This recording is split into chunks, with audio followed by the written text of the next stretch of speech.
আসসালামু আলাইকুম। অনেকে বলেন যে অ্যান্ড্রয়েড স্টুডিওর মধ্যে কোড লিখলে সাজেশন আসে না, তো এটা কী কারণে আসে না চলুন আপনাদেরকে দেখাই। তো আমি যদি এখানে লেস দেন সাইন দিয়ে বাটন লিখতে চাই, BUTTON বাটন, দেখুন এখানে কিন্তু কোনো সাজেশনে আসতেছে না। তো এটার সমস্যাটা কি?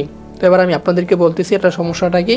আপনারা সরাসরি চলে যাবেন, এই যে 4 লাইনে ক্লিক করবেন, এখান থেকে 4 লাইন বা মেনুতে ক্লিক করবেন, করার পর দেখবেন এখানে পাওয়ার সেভ মোড, এখানে যদি টিকমার থাকে এটাকে আনটিক করে দিবেন, ঠিক আছে, এখান থেকে আনটিক করে দিবেন। তো এবার যদি আমরা এই যে এখানে লিখি লেস দেন সাইন, এতে এবার কিন্তু এই যে সাজেশনগুলো আসছে, ঠিক আছে, match parent to wrap content, হ্যাঁ। তারপর আমরা যদি এখানে একটা শেষ করে দেই, এখান থেকে Android layout margin left 50 dp, দেখুন এবার কিন্তু সব সাজেশন কিন্তু আসতেছে।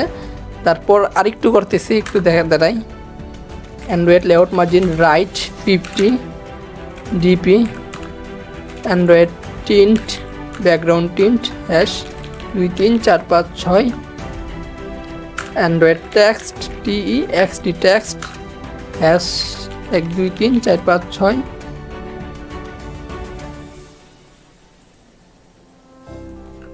অ্যান্ড্রয়েড TE, এখানে লিখতেছি Android text continue CONTINUE continue, Android TC, Android TC for text colour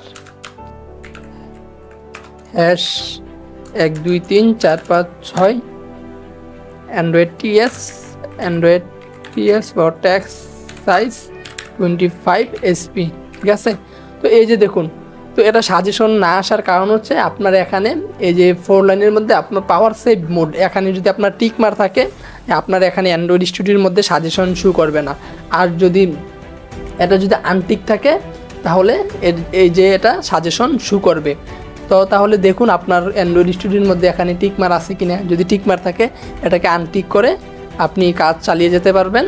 তো এরকম আরও ভিডিও পাওয়ার জন্য আমার এই চ্যানেলটিকে সাবস্ক্রাইব করে রাখুন, আর ভিডিওটি বুঝতে সমস্যা হলে অবশ্যই একটা কমেন্ট করবেন। আসসালামু আলাইকুম।